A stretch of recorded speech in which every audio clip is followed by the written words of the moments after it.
കുവൈത്തിൽ വീണ്ടും തീപിടുത്തം. മക്ബൂല ബ്ലോക്ക് 1-ലാണ് തീപിടുത്തമുണ്ടായത്. തീ നിയന്ത്രണ വിധേയമാക്കിയതായി ഫയർഫോഴ്സ് അധികൃതർ അറിയിച്ചു. ഇന്ത്യക്കാർ അടക്കമുള്ള 9 പേർക്ക് പരിക്കേറ്റതായി സൂചനയുണ്ട്. പരിക്കേറ്റവരെ ആശുപത്രിയിലേക്ക് മാറ്റി. സലീം കോട്ടയിലുണ്ട് വിവരങ്ങൾ നൽകാനായി. സലീം, എപ്പോഴാണ് ഈ തീപിടുത്തം ഉണ്ടായത്? ആർക്കെങ്കിലും പരിക്ക് പറ്റിയിട്ടുണ്ടോ? മറ്റു വിശദാംശങ്ങൾ എന്താണ്?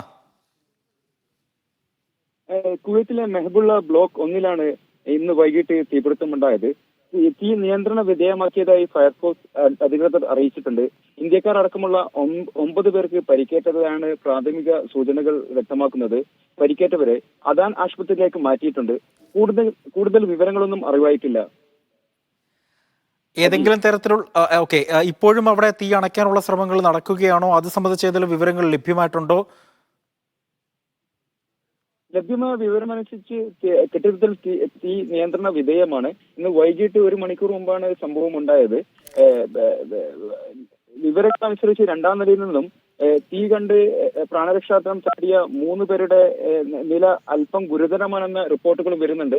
പക്ഷേ ഔദ്യോഗിക സ്ഥിരീകരണം ഇതുവരെ ലഭിച്ചിട്ടില്ല. ഇന്ത്യക്കാർ അടക്കമുള്ളവർ ഇവിടെ ഉണ്ടായിരുന്നു എന്നാണ് പറയുന്നത്. 9 പേർക്ക് പരിക്കേറ്റതായും സൂചനകൾ ലഭിക്കുന്നുണ്ട്. പരിക്കേറ്റവരെ ആശുപത്രികളിലേക്ക് മാറ്റി. അല്പസമയം മുൻപാണ് വീണ്ടും ഇവിടെ തീപിടുത്തം ഉണ്ടായത്. വിവരങ്ങൾ നൽകുകയായിരുന്നു സലീം കോട്ടയിൽ.